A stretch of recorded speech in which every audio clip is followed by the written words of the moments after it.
Andrea, thanks for coming in. You're number 2. Thanks, Tim. We've just done Chris Murphy. Had a big chat with him, and I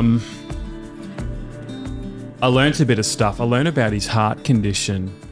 Yeah. When he had that inflammation of the heart. I never knew about that, and that's what inspired him to run. So, I'm gradually finding more about you guys up here. You're very, very interesting. You've all got pretty amazing life stories. Yeah. Thanks for having me first off. And it's been pretty amazing training up here and having our running community up here. It's been pretty beautiful, a pretty beautiful spot to be in.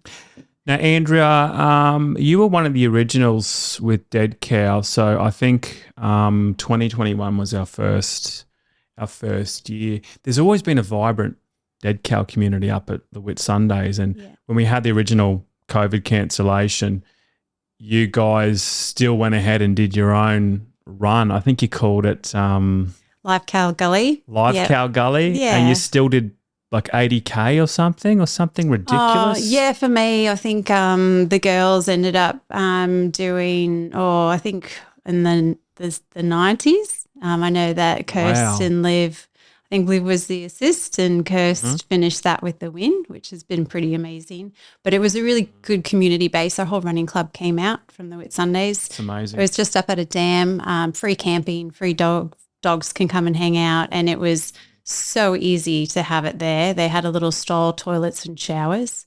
And that was my first real backyard experience. And it was a really great week. So when did you actually get to Dead Cow? Was it 2022? When was your first Dead Cow experience? Were you crewing for someone? No, so I did come out with Liv and Chris in 2022. That's right. That was not necessarily my first official one, but I did come out to that one and I had big ambitions, but that was my first time actually doing that type of a distance. So I did PB.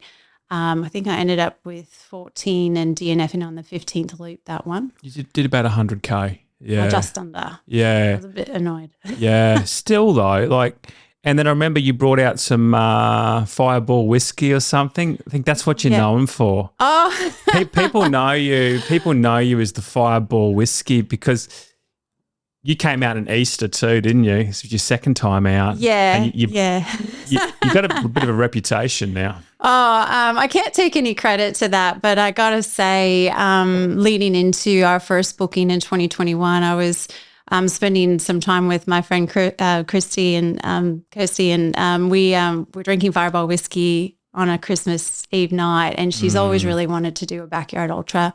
And on that night, we actually started a group chat and messaged Chris Murphy to get some tips, and we made a decision that we were going to do yours. For me, I'm a trail runner through and through, and it just didn't really appeal to me to be doing something near a road or on flat terrain, and your event pretty much ticked a lot of the boxes for me, and that was the only way you're going to get me to a backyard ultra. And so I booked for both of us initially, for Kirsty and I to come out, and that was over Fireball whiskey, and it seems to have been the theme coming into each of the backyard ultras events for you guys, because her and her husband make Fireball whiskey at home. And they make it. They make it. It's a home brew. Really? Yeah. And she packed my bag. She couldn't make it to the 2022 event, so she packed my bag with a bottle. And sometimes those things you just can't drink alone. So it was fun to celebrate with a lot of the runners. I think this year was a bit too much of a tease for some of the runners wanting to have a few shots, not go back out again. So. What's going on up here at the Whitsundays? It seems to be a really good running community. There's a really good vibe. Yeah. I'm not sure if you've always had it up here, but I'm just sort of noticing, particularly in the ultra running world, that I don't know what's in the water up here, but it just sort of seems to be that something's building. I know that Liv and Kirsty have a really good connection, and they make a pact when they go running, and I know Tammy Wickham's kind of a part of that too. Yeah, she's amazing. But yeah, there just sort of seems to be a really good vibe up here, and I really love that you're all so humble. Yeah. You're not just the way you conduct yourselves, and like on social media, you're not really talking yourself up. You let your running do the talking. So yeah, I really admire that, and I also admire what you're doing as a race director for the Oh, thank trail you. festival up Yeah, here. thank You you. want to take us through that? Well, I'll just talk you through just joining the club initially. That's how I met the majority of these runners, the Whitsunday Running Club. They've just been just leading, just leading the running community. So you've actually come up to a peak time of year where we host a number of events. So this is the time of year really to be in Early Beach if you're a runner. So we've just wrapped up the Early Beach Marathon Festival. The Tri Festival was on this weekend, and then the Whitsunday Trail Fest is coming in September. So I stepped in. This will be my first year race directing the Trail Fest. We've had some local runners that are a part of the club that have been running the event. So I've stepped into the position because we have a big group going to France around the same time that Chris Murphy is going to be there as well. So I stepped into the role. I thought you did this last year.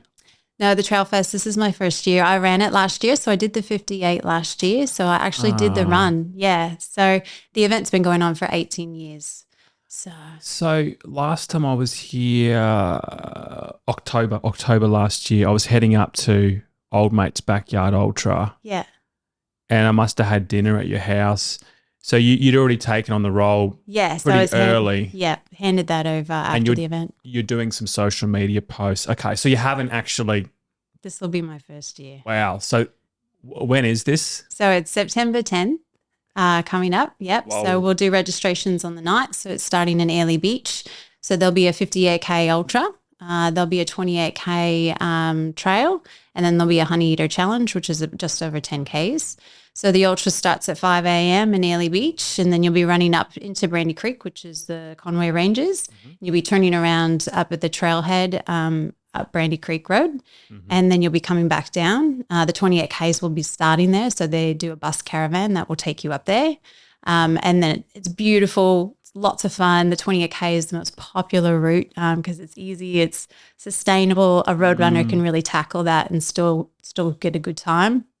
And the 10.5 is the majority for most of the people that just love to be outdoors. There's like a 3-hour cutoff. You could pretty much walk it and come back down. Yeah. And yeah, so it's been going pretty good. Look, we've had so much feedback and a lot of excitement and back from the running community. So as the director, the event is hosted by the Whitsunday Running Club. So I've stepped in to just be the spokesperson. And a lot of, as you would know, a lot of the background things that are required for any event, you've got permits and traffic management applications, national parks.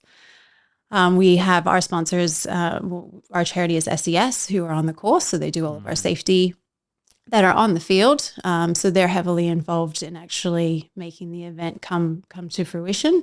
And again, the volunteers and the runners. Yeah. How many entrants have you got? We're just under 100 now, and we can only cap at 250 is the maximum. Okay. So that's across all the events. Yes. Yeah. Wow. So it's pretty big. Is it fairly stressful?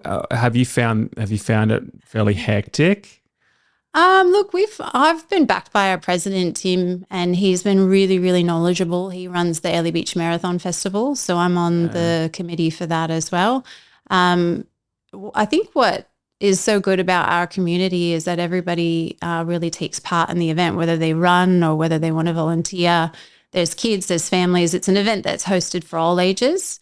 So you just don't have to segregate yourself from, your kids that need to come out on the day. So we do have a kids beach bash as well for that Trail Fest. The stress, I suppose, is reading the permits correctly. Oh, it's a nightmare, isn't it? Yeah. Making sure that they're coming in on time.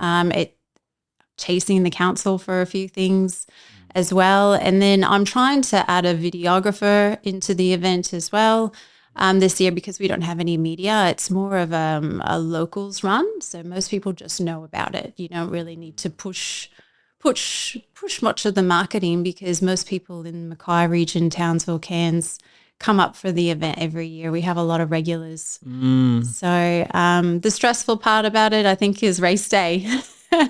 Oh yeah, for sure. So, It's hectic. But I suppose this has been going for 18 years, right? yeah. So everything's in right? place. Yeah. Yep. So you just slotted in. You've got all this experience behind you. Have you been sitting on the what do you call it? The committee? Yeah. For how long? Yeah. So I've actually been on a number of local committees in the area anyway when it comes to events with the Reef Festival and so forth. So this has been my first year stepping into the committee as well, but I was always volunteering and quite advocate for the last 3 to 4 years since I've really been a runner.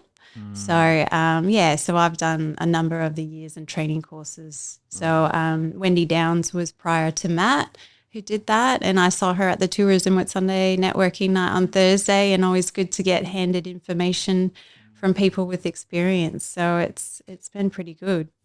Dead Cow Gully coming at you for 2024, but we have a new race date. It's normally Easter Saturday, but for next year we are changing things up. The new date is May 4, same start time, 7 a.m, May 4. So the reason we're doing this is the weather will be slightly cooler, which means you can do more loops. Plus, I'm giving my parents a bit of a break.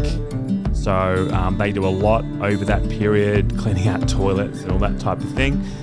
So they're going to take a bit of a holiday and have some family time. So the new date, May 4, and tickets will go on sale September 25 at 6 p.m. That's September 25 at 6 p.m. Thank you. See ya. Well, I'd love to come up to the event and cover it through our social media. Oh, that would be amazing. If that's okay. Yeah. So I'd like to, I'd like to check out the course and just maybe run it myself one day. But yeah, just to, I'm a big fan of Country Queensland, supporting Country Queensland events. And this is such a good vibe here. Obviously you got the tourist thing happening here. You got backpackers and all this type of thing, which is great, but you definitely get a sense there's a strong running community here, which is really good. So we'll have to take you up. So are we going up Honeyeater while you're here? Have you given much thought about some elevation? I know nothing about it. You're going to have to take me through. Like, see, I'd love to, if I was coming out, I'd like to do a quick interview with you, maybe just before the event, the start of the event. Are they starting at all different locations, or are they all starting at the one location? Yeah, so two of the races will start in Airlie Beach at the foreshore. I don't know if you can see it here actually, but I was down there this morning. Yeah, the trailhead is where the main 28K starts. So we have 1 to 2 buses, just depending on numbers, and they caravan up to the top of the course. It's quite a tight road, so it's a bit windy, but it's only about 5Ks up. Okay. And then they just unload the runners. Yeah. We'll have toilets and facilities as well. And then the race will start from there. So that's the biggest race start that we get. The 58K, we would love to build that up. Cool. And get a lot of interest in that one because I love that 50K distance. It's one of my favorites. So it's always beautiful, but it is an out and back. So you just have to be prepared. Could I make it to each of the starts? Are they different times? Yeah, of course you can. Great. Yeah, done. Great. I'm coming up. Lock me in. Yeah. So you've got a bit of an accent. Yes. I'd love to hear about your background and that crazy story of how you and your husband met.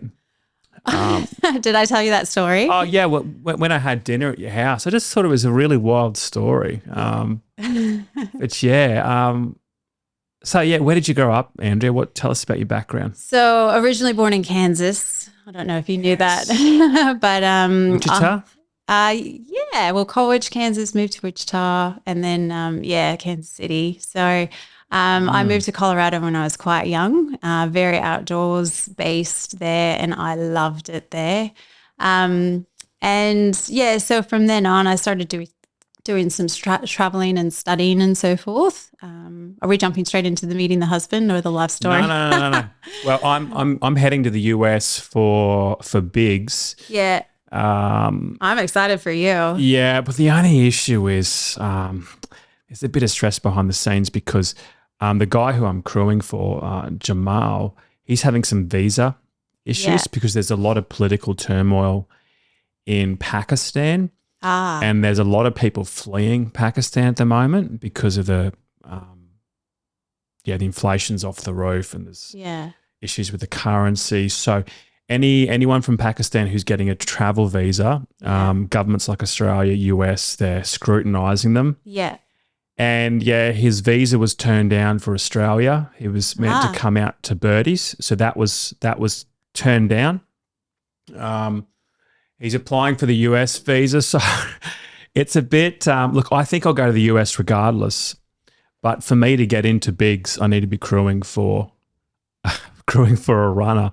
Yeah. So fingers crossed that Jamal can get the visa sorted. How far has he ran? Is he, what's his? He's done 50 loops. Yeah, right. Yeah, so he's like this. He's got the South Asian record. Wow. So during Big Satellite, Yeah. he qualified for bigs. Yeah. And you're going to Tennessee. Is that Tennessee, right? yeah. So I put my hand up to crew for him. Yeah. So you're going around the area or are you just going there and back? Well, I was going to head over for 3 weeks, and the idea, I just love, well, for me, I love small towns. I love small towns in country Queensland. So I really want to experience small town America. So I've been looking at like Texas, Kansas, Oklahoma, Tennessee. I wouldn't mind just parking myself in a small town and just hanging out. Yeah. And just get to know the locals and then just so I have been looking at Kansas actually. I can't say it's because it's off. It's pretty flat. Yeah. But Colorado, I said if you get an opportunity to go there, I went to university there and was raised there, and the mountains there are just absolutely stunning. I'm so unaware what the running community has done in that field with the elevation training. But when I went back there last year to visit, it was just absolutely gorgeous. Went up to Vail, drove through the pass, went to Utah, went to the Grand Canyon, came back around through Four Corners. And it helps that I know people along the way, and I kind of know some of my favorite campground spots and so forth when I was in uni. But so it's a very trendy place to live now, Colorado, isn't it? So big, so dense in population. It's really so Denver's the big city. Yeah. But I used to Boulder's a very like that's where all of the kids used to go to. The rich kids used to go to university. But they're very natural, real, down to earth. They do a lot of fitness there. Sports is quite big. My sister went to university in Boulder as well. So it's one of those places that it is. If you like the mountains, that's something that's worth checking out. So where's your family currently? Are they in Kansas or Colorado? My dad lives in Kansas and my mom lives in Colorado. Yeah, wow. So they've kind of done their own thing and they're quite happy. And they split a long time ago when I was young growing up, and it's they've been really good. So both my parents have also been out here to Australia to visit me. Terrific. Which is pretty good. So so growing up in Kansas, middle America, it's obviously off the tourist trail. Like not a lot of people go there to it seems to be I'd say most Americans haven't been to Kansas, right? It's not really you have to drive through it to get to any one other destination. So unless you're driving through. So Wizard of Oz, that's the big thing. But Kansas, so it's obviously very flat, right? Farming and agriculture would be huge. You might connect with that. It reminds me of the sugarcane fields here in Ailey Beach. Sure. So exactly the same landscape, a little bit more mountainous, here and so forth. But when I see the sugar canes, I automatically think Kansas. Wheat fields. Yeah. So it'd be very traditional values, family values. Yep. Probably highly religious in Kansas. Oh, there is quite a bit of religion. Yeah. What was it like growing up there? Like, do you have fond memories? Kansas is where I want, if I die, I want my ashes spread over a field of sunflowers. That for me that's pure heaven. But when I was growing up there, it was so super safe. In Colwich, we were went to his primary school that had nuns for teachers. And I was only there for a few years, but it was such a small town where, a train crosses the small town, and it's, very tight knit. It's something that I always think of, and it does remind me a little bit about what Airlie Beach is, that small, tight community where everybody knows everybody.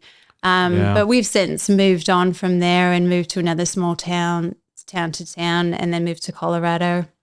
We lived in Colorado. We moved to a small town called Castle Rock. Okay. Yeah, so there's a big rock in the middle. Yeah. So do you mind me asking, so your parents split up? Yeah. Yeah, and is that when you moved to Colorado with your mum? Oh, they just split up after we got there. Okay. Yeah. And what age were you when you went to Colorado?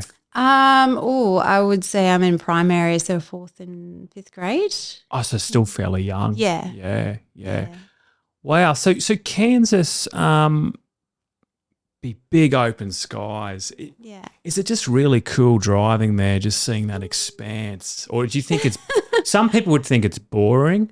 Other people, like to me, just the vastness of it. And what's that national park? The natural grassland, the long grass. Oh, I can't think of that one.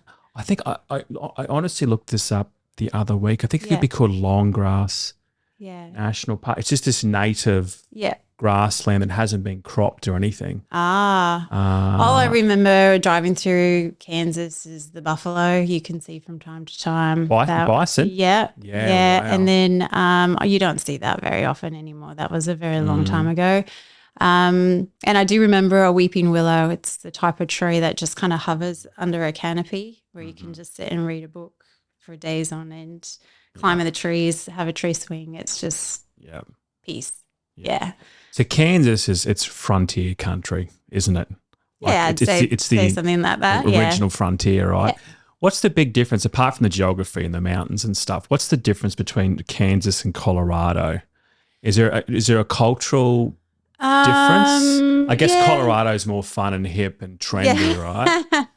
It is pretty much Kansas, very down to earth, very religious based, very big country people. People have land, farms. That's very common. They just live off the grid and just do their own thing. I don't know if the suburbs that I was raised in are like that anymore. It's been a while since I've been back to that area, but when you go to Colorado, and I think even now, you do get a sense of it's a very mountain-based country. I mean, you're always looking to the west. That's where you can always figure out with north, south, east, west, because you can always see that the Rocky Mountains just on the horizon. There's always a bit of snow there.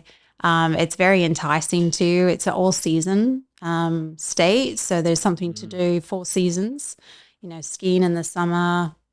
Whitewater rafting and kayaking in the spring. You can see the autumn leaves in the fall. And then obviously in the summer months, it's just absolutely gorgeous. Very hot there as well, though. So temperatures rise. So if you like outdoor activities, Colorado's the place to be. So trail running Mecca. Yeah. If you like skiing, mountain bike riding. Yes. Anything. Yeah. It would just be a paradise. And it'd just be it'd be beautiful, wouldn't it? Just the geography would just be stunning. Yeah, the seasons are absolutely gorgeous. You don't get that many seasons in the Whitsundays or in northern Queensland. I think you get 2.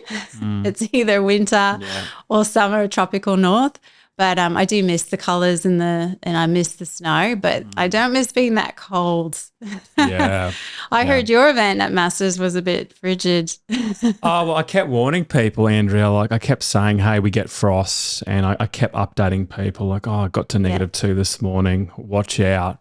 And despite that, people still just rocking up with shorts. And we had people down from Victoria who are runners, and they say this is the coldest event I've ever been to. Yeah. In Queensland, would you believe?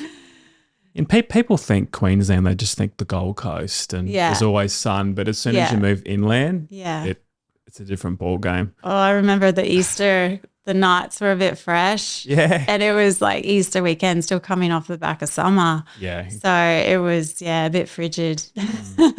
So you grow up in Colorado, you go to uni and start traveling. And Yeah. where does your husband come into this? So I started studying and then, I met him. I guess I'll just jump right into it. I had a big social network in town because I was studying massage and yoga, and I went out every time I went out. Where I lived was quite near where my school was. Went out. So this is in Colorado? Yeah, yeah. What town again? In Denver. This is in Denver. Okay. Yeah, yeah. Yep, great. And it was St. Patrick's Day is a very popular holiday overseas. Everything's green, and it's just another reason to go out and have a great time. So I did meet Jed, my husband, on St. Patrick's Day. It was very late night. I had a queue, and it was very cold, and I was just dressed all bundled up. I actually had a temperature that night, but my friends still coerced me into going out, and we became really good friends. Had a very big weekend and a few more big weekends, and stayed friends and in contact for a number of years before we actually hooked up. So was this just a random guy you met on St. Patrick's Day? yeah. Was he by himself or with a group of Just people? a group of people, and we became friends with that group of people. You know the good old days when you go out and you have a few drinks, you meet people. And did you exchange numbers on the first night? Or did you just run into him again? I don't think it was like, hey, can I have your number kind of thing. It was we were with a group of people that interconnected with another group of friends. Okay. And when you go out, sometimes in the city or in a small town, everybody goes out and runs into each other. Sure. There's a certain generation that goes to hang out from one pub to the next. And Sure. we eventually got numbers and so forth. And I'm a bit old-fashioned as well. Like we've kept in contact. We did hook up before he went to go work out on the boats. But we used to write letters to each other for a number of years. That's right. Yeah. Yeah. So there was a bit of the old school, postcard. Wow. Hey, how are ya? Please, please, please, please, please, please, please subscribe to our YouTube channel. We are up over 600 subscribers now, and we are edging towards that magic 1,000 subscribers. Now, what that means for us is if we get 1,000, we can actually get paid for YouTube advertisements. So this extra money that comes in from YouTube advertisements will help us pay for the content we put out. So these documentaries we put on, they cost money. The podcasts we do, it costs money. So we think this is really good content. So all you have to do is hit subscribe, and that would help us reach that magic 1,000 number. Thank you so much. Back to the podcast. So were you in a relationship, or were you just friends when you were writing letters back and forth? Was this a long distance or not? No.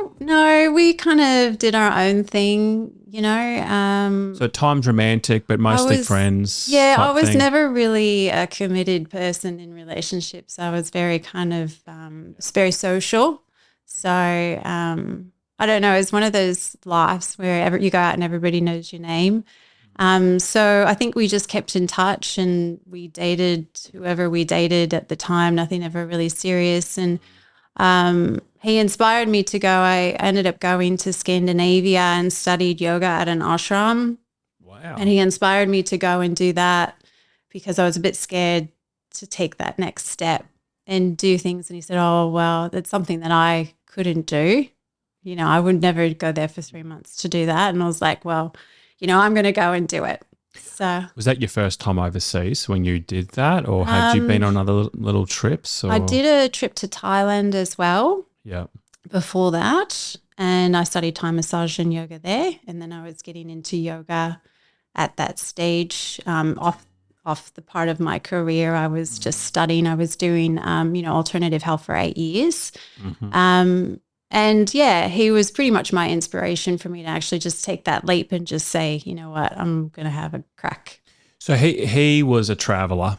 So Yes. he did a lot of travel. Yeah. Was it quite strange to have an Australian in Colorado at that time? Did he stand out, or were there other Australians there? Australians, I got to say, it's the stereotype from an American to an Australian. Every Australian that I had met still had their parents married. and we're always up to have a good time, very chatty and very friendly. I don't think that you'll find a traveler that's not sociable, because they really want to be there. And it was just amazing. So he actually had a network of friends when we decided to get together. And he played Aussie rules in Colorado. So there was half Australians, half Americans. So our social community was pretty much quite a bit of a mix. So either someone was dating an Australian or knew Australian or loved Australia. So we had a really good, positive sporting community. So what were the Australians doing there? Were they working in the ski resorts? A lot of them, yeah, they would do that. Tree lopping, cash jobs. Wow. Sorry, don't quote me on that. So there's an actual Australian community in Denver. Oh yeah. Oh really? Yeah. Really? Yeah. They a lot of the men, they've got a big AFL club there. What, still today? I think it's still going, but Really? yeah, it's pretty amazing. Yeah, Okay. the Bulldogs is what the team he played for. That was a number of years ago. I was just talking to him about that today or yesterday, just about how he flared up his knee because they kept buying him tickets to go and play because they have to have a nice balance, but they were going throughout the state to compete. So it's pretty fierce, and Americans loved it. So it's just so much different than the gridiron, football, rugby, where you pad up. Yeah. You have to. This is kind of free flowing, and it's a bit scrappy, and there's a lot going on. There is so much going on. I wish Queensland had a little bit more of an AFL community, but my son, I've got 3 kids, and my son's quite into rugby because he loves a good tackle. But the AFL, man, very agile, lots of running, no pads, very athletic. Have you been to a big game like MCG? Have you been to? Yeah. Well, my husband's from Adelaide, so we've been to a couple games there. Not sure if the kids have been to an AFL game, but we've got some friends in Adelaide that actually play for in their schools and in the I guess you would say kind of the college level grade. Yeah. But yeah, it's very, very big in South Australia. So can you tell us your first time overseas? So Kansas and Colorado. Yeah. And then all of a sudden you go to Thailand. Like, did that just blow your mind? Was it like a real moment where I was like, holy cow, like this is how the other half live? Oh my God, it was amazing. I had heard that, they don't like Americans. They pick on blondes. So I had to color my hair. Oh, so did you have safety concerns? Yeah. Well, I actually got my passport stolen in Thailand, up near Chiang Mai. So I kind of went through a bit of an identity thing. It doesn't really matter, but you have to go to the embassy and get your passport redone and wait for that and pay cash and so forth. But it was when the days, where backpacking was like a proper backpack. Sure. So none of this rolling. Was this in the 90s you did this or? Yeah, I'd say I was in maybe 1920. Yeah, something like that. 1920? I was 19, 20 years old. So 20, maybe 21 because I would have been old enough to drink. Yeah. Because I did uni as well for a few years. Yeah. So this would have been harder travel than what it is today. So backpacking back in the day, you would have had less creature comforts. Yeah, and you're obviously on a budget. You're just trying to embrace it a little bit. Have you traveled overseas much? Yeah. I taught in China for 7 or 8 months. Yeah. And my first trip to Asia was to India. It was a 6-week trip, and it was just like, holy cow! I got off the airport in Chiang Mai. No, sorry, in Chennai, I should say, and it was overwhelming. I was the only white guy there. And I just got hounded, like just a sea of people came towards me trying to sell stuff, and my ATM card wasn't working, and it was a proper culture shock. Like it just hit me, and when I first arrived, I was actually too scared to leave the hotel, and it took a few days just to have the confidence to venture outside and then. And mix and mingle and travel, but God, it's a shock. Like just the traffic, the noise, and you sort of automatically. I just didn't feel safe. So it takes a while to get that confidence. Oh, I like traveling on my own. Yeah. I just, I know it's intimidating and scary, but I learn a lot about myself, and I don't mind road trips, and I love the adventure. Yeah, I really enjoyed Thailand. That was amazing. And then with Scandinavia, it was in the middle of winter, that one, and I was at an ashram for 3 months. So I was Whoa. studying yoga and Kriya yoga there. So there was like a month of silence. Wow. And What was that experience like? that was intense, but it was fine. I learned to communicate freely by just, I don't know, drawing art in the sand, going for long walks. That's a part of the retreat that I did. And it's funny when you stop talking, and I know that I usually talk a lot, but it is interesting how you can connect with people without all of the language, because when we actually were able to talk again, I didn't understand anybody anyway because they weren't English speaking. Right. Yeah. They were right. Dutch and, people from all over the world that were there. And I didn't even realize that they didn't have an accent There you go. most of the time. Yeah. So, and you have a relationship with them, and then, I did something similar, not like a 1 month thing, but I did a Vipassana 10-day meditation retreat in Malaysia. So it's 10 days of silence. There's no eye contact. There's no watches, no phones, no speaking, and just meditating all day. And it's funny because you're kind of around these people and you do get to know them. And as soon as it's over and they start talking, it's like they're a different person. I know. It's like, really? I know. I actually prefer you when you weren't talking. Yeah, you get good vibes. I don't know. It's so bizarre. It's like just two different people. It is so bizarre. Language is just, I don't know if it's an international thing, if it's required, but when you get to that level of meditation, you're almost, I don't know, it's just simpler. And there's an understanding. So it sounds like you're a bit of a free spirit. Yeah. Back in the day. Yeah. What's it like now, settling down, having a family, having a job? Like, do you reflect on those days? Was that just a phase in your life, or do you have to keep doing things to sort of ignite that that freedom that you had? Like, do you do some spontaneous things to try to light that fire? Oh, I think my friends know me to be relatively spontaneous, but I do, with the responsibilities of having the kids, the hardest thing for me is to have structure when I'm such a free spirit. So kids need the structure and foundation and routine to actually get things done and function in the day. Whereas when you're just one person, you can go and book a trip here and go and book a trip there. So, I don't mind. Like, I find running as a great outlet. There's so many things in my day that are very meditative. Washing the dishes, clean the house, turning off the music. Those things are all things that you do on a day-to-day basis.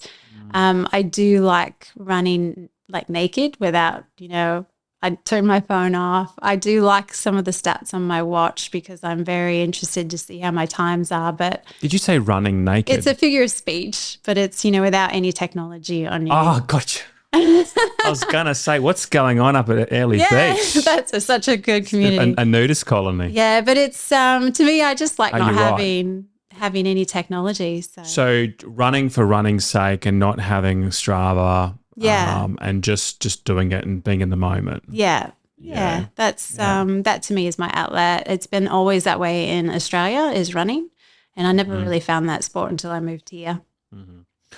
What's the biggest difference between Australia and the US, like culturally, and was it hard fitting in here back in the day? When did you actually move here officially? I'd say maybe about 16 years ago, we moved to Adelaide. Okay. I did struggle socially because I'm a very social and outgoing person. And then Australians had a nickname for everything. So I didn't understand what they were talking about when they shortened the name of a car or they shortened the name of, a beach. And I didn't understand what they were talking about. And the girls talked really fast. And the guys just kind of diverged to the shed. So that was quite new for me because the houses are very different back home. We have 3 stories, basement, middle, upstairs backyards is where we all hung out back in America, whereas here it's, everybody diverges. The girls go to the kitchens, the men go to the sheds. So there was quite a bit of some acclimation, I'd say. But when I did first move here, I did join a running club in Adelaide, the Glenelg Running Club.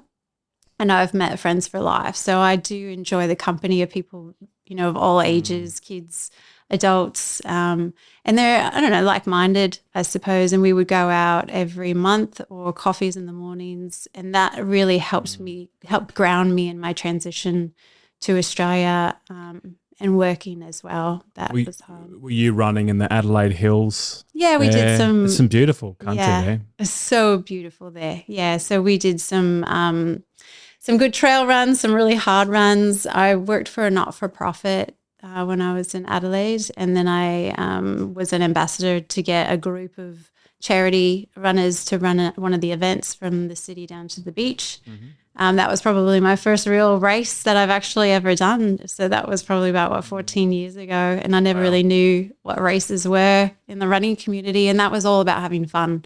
And it was a team environment as well, so it was just so great. Do that. So does this feel home now to you? Do you have that feeling that this is home, or do you still have that pull back towards Kansas and Colorado? Like, it's interesting because you're still very much American, but you're living here raising a family. Yeah. Home, I think, is where my family is. So I like it here because it's so safe and airy. It's beautiful. There's 2 stoplights. The population is growing. There might not be as much opportunity for them as they get older, more in secondary and sports here in Airlie. And we'll look at that once they're all, in high school. But I do find that it's amazing, and I love living here. So I think, that's my Instagram is living the Whitsundays. It's turned into more of a running platform. It's so bizarre. Is that your Instagram handle? Yeah, living the Whitsundays. But I have a private one as well. Yeah, right. And I had all these great ideas, I had started up a website and do some content work and so forth. I just think it's one of the best places to live, especially for young families. And we have a boat as well, so I wouldn't suggest coming up here without beautiful some sort of water transportation. Yeah. It seems like a really high quality of life. I mean, you'd probably need a bit of money if you were coming up here. I'd imagine property prices are fairly high. It's tight. Yeah, it's tight now. I guess Proserpine would be cheaper than buying an Airlie. Yeah, there's not much stock available in Proserpine as well, but they are older homes and they're larger blocks as well. But yeah, that probably the longer standing of the community is from Proserpine. So my kids go to school there, and I find that it's less transient, and that's one of the main reasons why they go to a Catholic school in Proserpine, because I just didn't really want people to come up for a sea change and have them go through that change of friends every 6 months and every 12 months, where people come up for a year and then leave again. So. Would you say there's a bit of a divide between Airlie Beach and Proserpine? Like, I remember having a chat with you last year. It seems like Proserpine is a lot of the older farming families. There's generations similar to you. Whereas Airlie's like it's tourism, right? That's the backbone of the economy, and you've got it's transient, and you've got backpackers coming in, coming out. And whereas, so is there a bit of what's that relationship like between those 2 towns? It's quite interesting. Well, I think you'll find a lot of the families that live and work in tourism, which is one of the bulk of the economy here in Airlie.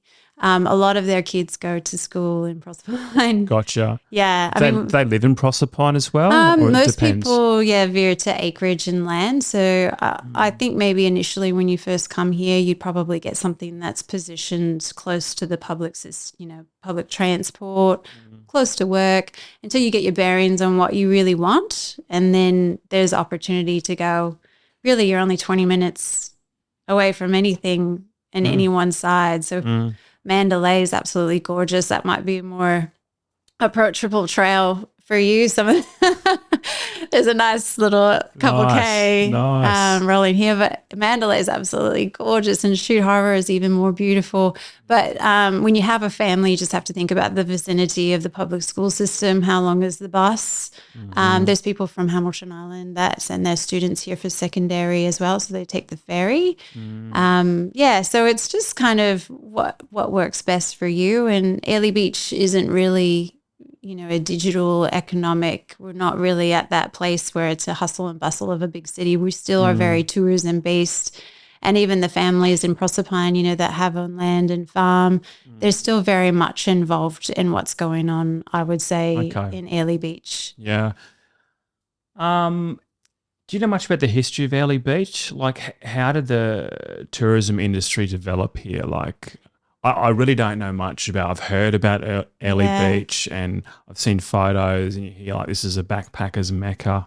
yeah, And I had a bit of a drive this morning down those main streets. It's a lot bigger than I imagine. yeah, There's a lot of nice cafes and good places to eat, and there's a lot of infrastructure down there. Do you yeah. know how it's developed? Like it must have, back in the day, it must have just been a sleepy Yeah. little beach town, right? Oh, I wish I knew. I've only been here for 13 years. So a Yeah, lot of the buildings and structures were already pre-existing. I think yeah. I was here when Mirage Resort was starting to be built. And, Mm, there's a lot of whispers and so forth about all these bigger buildings coming in. But, I think the locals really back the town. They mm, don't want too much growth and development. But mm. some of the photos that I've seen from what it was previously, it was like a dirt road through town. Like it was very, Wow. very small, and it's a very iconic Mm, little piece of paradise. mm, Now that some of the national parks and the islands are opened up, people have really taken advantage of that as an access point. So, mm, with two marinas and Airlie Beach, a lot of our friends and locals, go up to Southmore Island. You can go camping in the national mm. parks, go snorkeling. And I Beautiful. think that hasn't changed. Maybe the size of the boat has. Yeah.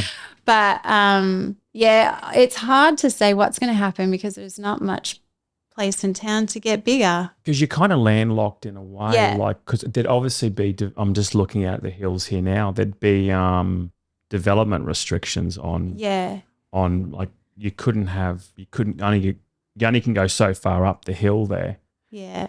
which is probably a good thing. You don't want, like that hill over there, you don't want that all covered in houses, do you? I think a lot of it's national park. So where our Yeah. trail runs into, and you even up Seaview Drive, there's going to be a section that is going to be developed up there. Sorry. Mm. Um, but You're in real estate, aren't you? I'm in commercial now. Yeah. Commercial. Yeah. Yeah. Sorry, So continue. oh, I am in commercial. I did holiday let for a number of years, and yeah, I actually do like the industry. And it is good to be involved with what developments are going to happen. With Mm, commercial, it's hard to say. There's not too many new projects coming up. But mm, when there will be, people will know about it. But for buildings and hotels and resorts, mm. that's probably more our principals department. Sure. So, what was it like at Airlie Beach during COVID?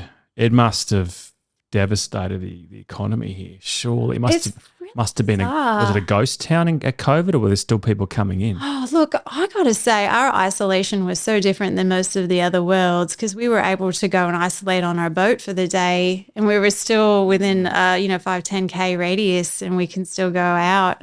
Look, it did come to a dead halt, and it was a bit scary to see what the tourism industry had to do to meet the requirements. You're outside, but you have to sit a certain amount of distance apart. How do you run? Mm, How do you run your tour and still make money? But it's been interesting. People from the state have just really attracted themselves to this position, and I would say that we had probably a lull, maybe 6 to 8 months, where it was quite scary. People couldn't go to work. mm, People were getting sick. You didn't really know what to do. But then all of a sudden, like our vacancy is still quite low, mm. and people are still holidaying here. So, Yeah. well, why not?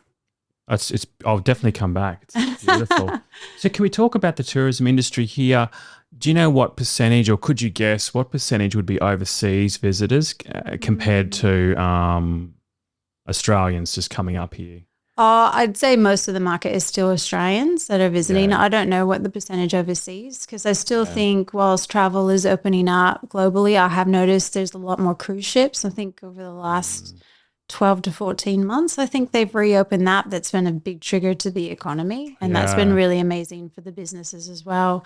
And we are getting a lot of the Americans coming over and spending money, but I'd have to liaise with the tourism sector to Yeah. get some accurate figures on what percentage.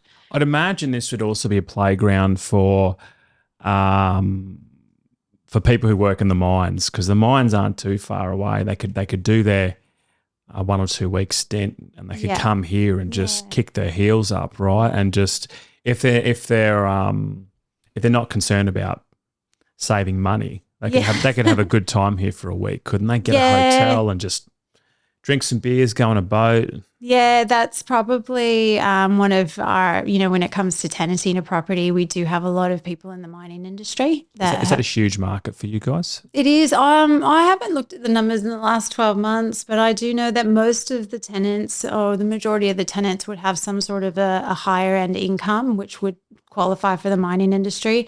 We have had a lot of people from interstate coming up here, though, already established businesses, people that can work from home. And they're either looking to live for 6 to 12 months and then eventually buy. So it's just lack of stock, what kind of stock people can purchase. But yeah, I dare say that it's been pretty amazing living here so far. We've been renovating a Queenslander and raising our family, and it's been really nice. Beautiful house you've got. Hey, I need to go to the toilet, so Yeah, let's have take a break. So it's been a bit of a rocky couple of months here at Dead Cow Gully. We've had the real incredible moment, the joyful moment of the world record. We've had 102 loops and just incredible performances by all runners who attended the Masters. That was beautiful. And then we had some legal action taken against us not too long after that. So we've had our ups and downs, but I just want to say thanks for everyone who reached out and sent messages and called and offered help and support.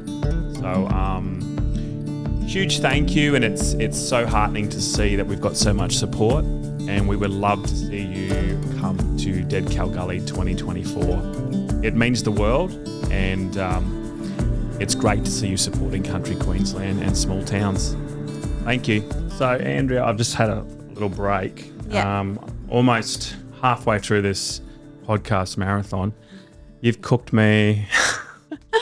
You've been slaving away throughout the night. Yeah, with my busy schedule. What do you call these? Those are the Fireball whiskey cupcakes. So I know you had some people at Dead Cow that were making some cow cupcakes. Wow. And, those might be some tough competition now.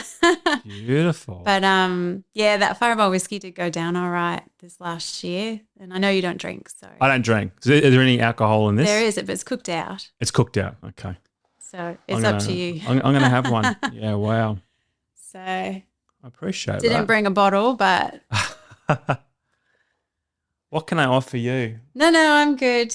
I'm all good. I got an energy drink in the fridge. No, I'm going to try to pull back.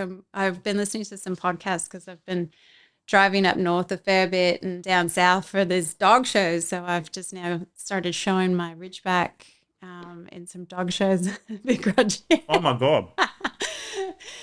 I think I lost a tooth there. No, maybe take the balls off.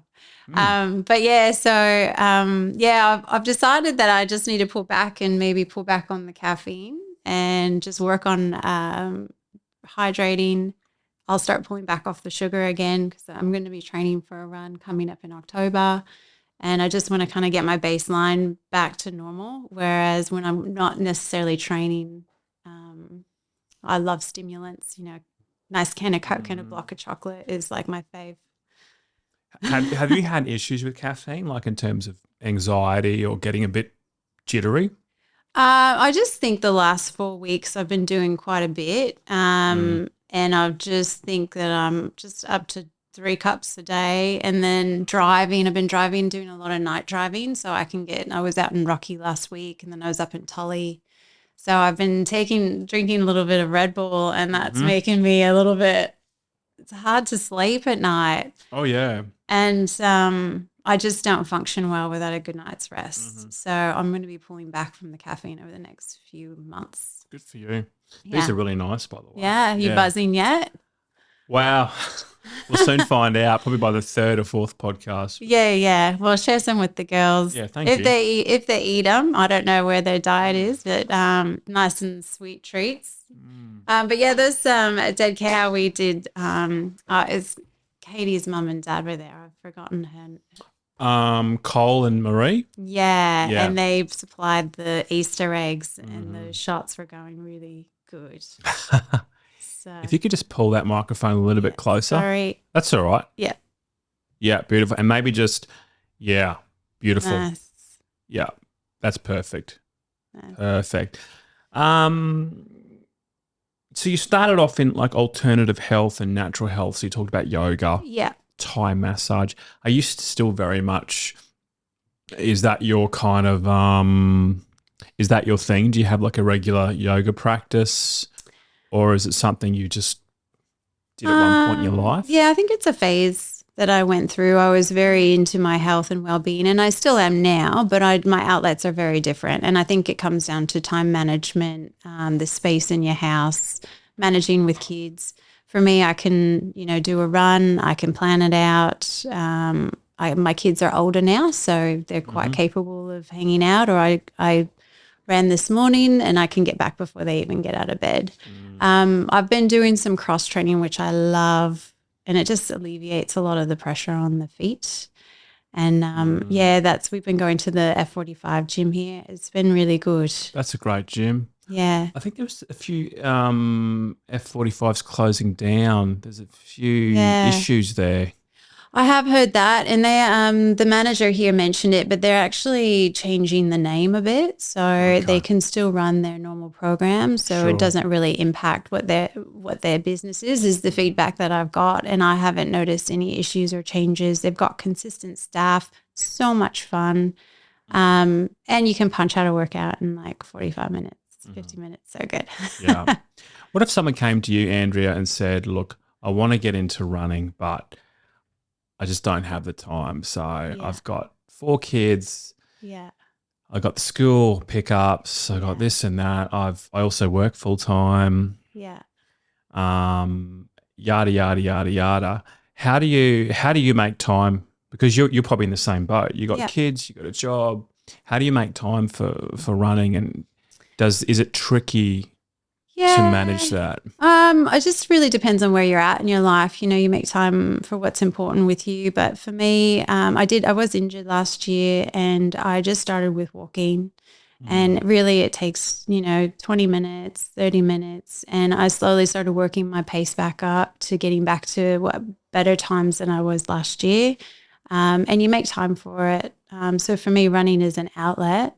And I prioritize that a part of my week, but I do have to find a balance. You can't do everything. Is this before work or after work normally? You can do it anytime. Like if you really want to go for a run, you can go in your lunch hour if you have that. I find as a mum, my lunch hours are very precious. So I have to compact things in, like running an errand or going to the grocery store during that time. But I'd just say get out. If you're thinking about running, just go for a walk and bring the kids. You might surprise yourself. Push a pram. We all started there, and sometimes if you do join a club, sometimes one of the other runners will grab that pram for you and give you a break. So, that's what So just personally, when do you normally run? Is it during the week, or do you just save it for the weekends and do a longer run? Or I'd just go during the week, and then I do a long run on the weekend. I don't have time for park run 5s or 5K. 5K is probably my least favorite distance. But 7 o'clock on a Saturday, I've got sports. So that could be anywhere from 7 in the morning till 3 in the afternoon. Wow. And then I might punch out a long dog walk or something like that. And then Sunday I'd prioritize a run in the morning or afternoon, just depending on what's happening. And yeah, I woke up this morning at 4:15, so I could get it done. Ran with the club, and then came back home. Took the dog for a walk. Just he's kind of goes back down on the priority list sometimes, but he's a better behaved dog if I walk him every day. So this Whitsunday running club, do you meet so many times a week? How does that work? Yeah, if you're here Thursday, they do Tuesday and Thursday mornings, Saturday park run and then Sunday long run. So Tuesday, Thursday, they meet out at the Early Beach Lagoon, so 5:30 a.m. start. Coach Mark usually is there, and then we have some other club members that step up and coach the club if he's a triathlete, trains for tries as well. So if some of the club members have got other things on, we'll still run the club run. And then I do, when I'm training for something, I usually build up a lot of my training on my own. But they meet Tuesday, Thursday mornings, 5:30, and then Saturday at park run. Okay. 7 a.m. on Sunday. So do you all do the same distance on those meetups, or do you do different distances? Oh, there's a variety. Anybody can run. We regroup. You would regroup. So you would start your run, and if you're faster than others, you come back and catch them up and loop around. So it's available for all ages. We've even got some young runners in the field, which is pretty cool to see, some like 16, 18-year-olds. And then the tri group also meet there generally at the same time, unless they're training for an event as well. So all you have to do is just message the club and say, hey, I'm just visiting. Are you guys running? When's the best place to meet up? So we'd love to have you out. So is it, do most people do like 5K or 10K or just? Yeah, it just depends on the morning. If it's a hill session, Thursdays would usually be a hill session. Okay. You don't run, do you? Yeah, I'm getting back into it. So I did 10Ks this morning. Nice. Yeah, just on the treadmill. Here at the gym. Yeah, at the gym. Yeah, if you saw me in the first podcast with Chris, I was just sweating profusely. Why don't you run out in town? Well, I got here really late. Yeah. Last night I got here about 7. Yeah. And it took me a while to set this up. And I just pretty much got up and the hills around here kind of scared me a little bit. Yeah. even walking up here, I was like, holy hell. Yeah. That's going to ruin me. Yeah. It's not so bad actually. It's a downhill to get down, but once you get to the marina, which I think you can see, there's a boardwalk there. I did run along there last time when I was up here in October. Yeah. I did 3 loops at Dead Cow on the Sunday. Oh, this weekend. That's amazing. That was good. It was a small run, but it was good. It was good. Good to get out there. So, can you tell me? This is not for the podcast. This is just my own benefit, really. Yeah. Where does the boardwalk start? Like in relation to all those shops and stuff down there. How far can you go this way before it's a dead end? Well, this way is to Jubilee Pocket, so it's not as pretty as going up Coral Sea Marina, and then the boardwalk really starts there around Sorrento's and then up the coastline. And then it'll take you all the way to Cannonvale Beach. You can get a coffee there. So where I live, I think you weren't far from Cannonvale Beach. So the beach is like literally a K from my house. It's so good. And then you can either run over the Airlie Hills if you want to do some hill efforts. You can run up some other hills, but the boardwalk is pretty much the flattest place you're going to find in Airlie Beach. So if you did an out and back, can you clock up like 15, 20K? Yeah, the Early Beach Marathon Festival did loops. So I did a big run this morning, but if you were to run from Cannonvale Beach to here, you'd probably be about 10K. 10 turn around. Yeah, it'd be cool. Nice. Yeah. So. Yeah, rightio. I might come out Thursday. Yes, you're leaving, so you should come out Thursday. Yeah, I should. Yeah. So what I'm trying to do with my running, because I'm just getting back into it, is I'm trying to do the 20. And then have a rest day, and then do 10, have a rest day, and then do 5, have a rest day, and then go back up again. So go down and then up, down, then up. Yeah. I sort of found, I don't know if you have a similar issue, that once you get into running, you get so excited and your cardio improves pretty quickly. Yeah. And your mental game Yeah. improves pretty quickly. But the thing that's lacking is just that leg strength. Yes. And you can run for like a week solid or 2 weeks solid, and then you start to really feel things tighten up. Yeah. I sort of found that the rest days seem to be almost just as important as the run days. That's how I treat it. Love rest days, but when you have kids and probably with a farm, Yeah.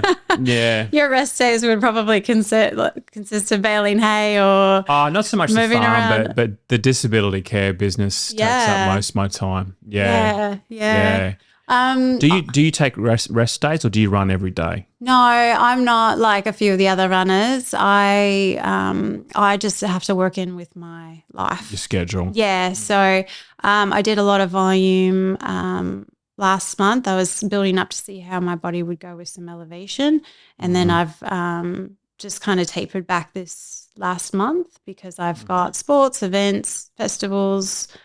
And then I'll be building up after the Reef Festival this weekend. So I'll be working on another 2-month program. So Barry's been coaching me for the last... Barry Loveday? Yeah, he's amazing. How good is he? He's so good, and he's so nice too, because I'm like, because I had plantar fasciitis last year, and I'm just like, just wait till my foot gets better. And he's so understanding, and man, it's just so nice to have someone just tell you what to do. He's a really nice guy.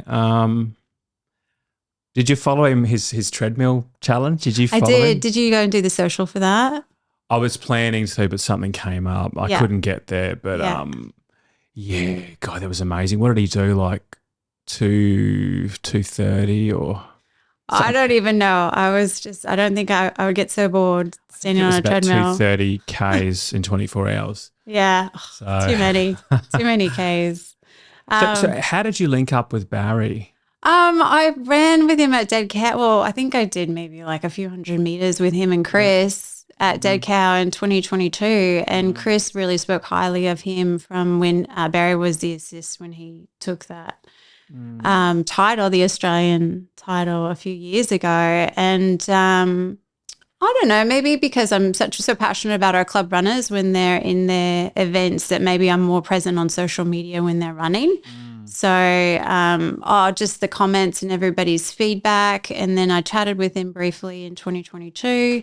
And I don't know, we just kind of connected over the time, but I ended up having an injury. I was like, just wait. And he said, I'm just coaching just a little bit. And I'm like, I'm kind of broken at the moment, just let me get my body back on track. And he trained me leading up to Dead Cow over at Easter. Oh, cool. So and you did so well then, didn't you? I was really happy with that run. I swore off backyards up until this year again, and it was the best thing I could have done. And having a plan, and it was just amazing. Can you remind me how many loops you did back in Easter? I did. I ticked over 100 Ks, so I think I DNF'd. Is that 17? Wow. DNF'd. I timed out on my 17th. That's terrific. Loop. That was perfect because I literally was not running over Christmas, and he just really just worked on getting me just to walk up 6.7 Ks in under an hour. Yep. And we built up from that. So I was literally learning how to run again from nothing. When you talk about how your legs are tired. Sure. I think for me that 100K distance wouldn't have been achievable if I didn't have the strength training. And anything really over a marathon distance, that strength is so, so important. And it's a good balance too, because it's almost like you're exerting energy, but you're building that strength for when you go running. And my fatigue period and recovery period is just minuscule compared to that. So I recovered from that run really well. Yeah. So how does Barry coach you? Does he call you up on the phone, or is it just messaging back and forth? Yeah, he'll give me an itinerary once a week. I'll tell him what I've got on. I'm like, oh, look, I'm away this weekend. I've actually, let's say I've booked a 17K run at the end of this month, and I'll put that into the program. So we'll either build up to that and just kind of moderate it and then just have a bigger volume during the week. But I'm really trying to hug that 100K. I want to do a point to point. And then we'll look at 100 miles once I can kind of fine tune that 100K. Ooh. So I just, What? yours was a PB this year. Your event was a PB for me. So. Terrific. So what have you got a race in mind for your 100-mile? Do you want to do like a trail point to point, or do you want to do a backyard ultra? Well, we were talking about that because it depends on how the elevation hits my body when I do hills, because I do prefer trail running at a point to point. But I would love to I'd love to come back next year for your event. But I heard that your dates have changed. Whoa. Yeah, they have. Look, there's a few reasons for that. One, my parents, they have a lot of commitments over Easter. So it's a really tricky time for them. And they're the main people that clean the toilets and empty the toilets and do all the rubbish and stuff. Yeah. And they're like they go to church and do like music and stuff at church over Easter. So it's really tricky for them. So they're like yahooing and they're really happy that I've changed the date. Yeah. But also a lot of messages come in over the years saying, you know, if only Dead Cow wasn't Easter, we'd love to come because we have like a family camping trip that we have to go to. It's like a tradition. Yeah. And Dead Cow we just can't do. So I want to open it up for those people. But also, Andrea, it's an early Easter. So Easter it's March. And I'm thinking there's going to be a bit of heat. Yeah. Because there was heat in Easter. Yeah. Which knocked everyone around. And I was sort of thinking, if it's going to be even earlier, we're going to deal with heat and it's not going to be a big total. So I thought, just change it. It's not going to be, I'm not saying it's going to be every year, but I'll just see how it goes. It'd be a bit cooler. Yeah. It's the May Day long weekend. Oh, is it? Okay, good. Yeah. That's good to know because so you'll get the Monday off. It's hard to plan the drive from Airlie to get to Denton and then go. And then the time off with work and everything like that. Just get your private jet down there. It's good as long as it's a long weekend. That's not so bad. Yeah. Yeah. But I will put it on the list if I can register in time. Yeah. Will be on my list. And I've been running loops every Easter for 4 years. Or next year will be the 4th year. Yeah. Look, some people are going to be upset, but others are like really happy. So my parents are really happy. Yeah. I don't know about Fireball whiskey shots on May Day, though. Well, does that go over? You can do what you want, Andrea. You have VIP access. Oh, yeah. Geez. You won me over with these muffins. Yeah, they're good, aren't they? So where to from here? So 100 miles is on the radar. Yeah. You just got to pick the right event. Do you think you can jump from 17 loops to 24? Do you think you can go the whole night? Do you think you have that? As long as it's not cold. Yeah. Well, that was a kicker. Yeah. I don't see any problem with staying up, but I know that I ran with my friend Annabelle this year, and I felt really lonely when she left my station because she DNF'd just for medical reasons. And I'm a very social runner, so if I'm not having fun, that's probably where my biggest challenge is. I need to be able to push through that, and as long as I'm having fun, I can tick over as many Ks as I want. So you like to run along someone and have a chat? I am chatty, but my strategy this last year was stop talking to people. Really? Because I found that it exerts quite a bit of energy for me. Like I know you might imagine, always being in the front or talking, sometimes that actually can be quite draining when it comes to fatigue. And that was my strategy, was to probably just to try to shut up and not have as much chats. And it was hard to do that because it is such a good atmosphere out there. And I can't remember the guy I DNF'd with this year, but I always like DNFing by timing out. Yep. And I had the best conversation with this. Obviously, I don't remember his name, but he was so lovely. Yep. And I was like, I could totally run and punch out this loop, but I was just so quite content with just having that, 5K combo. Well, you would have been right up there because I think the last female standing was like 22 loops. Yeah, who was that? Was it Timmy, or was Timmy there? Who was it? It was a surprise because I expected it to go longer. There was some because Charlotte was there, Nicole was there. Yeah. I just think the heat really just stung people, and then the temperature dropped Yeah, I think that night. the weather was perfect for me. Yeah. It was my quads. It was my quads and my hamstrings, and I missed my running buddy. But I didn't run with her when we were running together. We ran a little bit together, but just coming home to the corral and just having that, I don't know, the community was really so nice. That's great. I think Charlotte got 19. Yeah. Who got 22? I should look that up. Yeah, well, the girls Liv and Kirst, if Liv or Kirst come out for your Easter weekend, that will be interesting. Are you going to change the route or? For Easter or no? It'll just be the trail route because Harvey Lewis requested that we put in a night loop because that's like Biggs, the traditional. Yeah, so trail loop and night loop on the road. But yeah, it's just too complicated with council permits and the road users don't really like it. Yeah.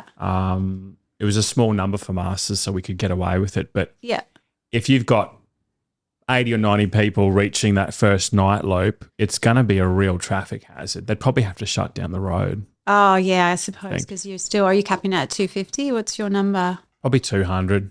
Yeah. I'll cap it at. It's just too many people to have on the road and to be honest, a lot of runners, they were looking forward to the road, but as soon as they did it, they're like, I hate this. Like I asked them like 2 or 3 hours in, how's the night loop going? I said, get me back to the trail. I hate it. Yeah. It's just so boring. It's just like this T. Yeah. Back and forth. And it was cold. Yeah. And it was just, they were saying, look, I hate this. People were asking me if I could change it during the event to go back to trail. Yeah. No, I've already done all the permits. But would you have broken 101 if you had done that though? I don't know. Like, I think it'd be a bad look if I changed it during the event. Oh no, you can't do that. But I'm just saying that it was set up. It was set up and they do that in Tennessee. And that will be interesting for you to see that unfold as well. That's right. How it's set up. I think that they only allow one crew member though. Is that right? Just one. So spectators can't rock up. Yeah. It's very private. It's very private. Yeah. But the night loop really suited Phil because he could crack out really quick night loops, like 38 minutes, 40 minutes, and he'd come back and have a sleep. But for a lot of other people, they hated it. Yeah. But so how was it for you watching Liv and Kirsten? Oh. You would have been pretty proud. Oh my God. I was so chuffed that they broke that female course record and they kept going. I was devoted for Kirst. I knew that she's capable of more. She's got such a good head about her. And Liv, she's so funny. It's so hard. It's hard to say, when you're running. I know that I talked myself out of going back out mentally. I would say she's still punching out fast loops. Why did you stop? But I don't think it's as simple as that. That's right. And especially when you're in the moment. But I look forward to seeing what unfolds, whatever event that they do next and whether or not they work as a team again, which it's nice to have, I think, that support on the field. But it's pretty cool to see the girls kind of start showing up and really giving the boys a little bit of a challenge. They've got something going now. And Liv top 5 in Australia now. Yeah. And physically, I think she's capable of so much more. Yeah. I just think mentally, once Kirsty dropped out, it was just a real battle for her to keep going. Yeah. So if she can try to get past that, I don't know how, but because she do a really quick loop on in those later stages. I think she got a crown on Strava. Bloody so fast. She is a 38, really fast runner. Minutes. Yeah, when she smells the finish line, she speeds up too. So you're left in the wind. She's so fast. But it should be if you get any of the girls out it's not Easter weekend. So what am I going to call it? Just DCG.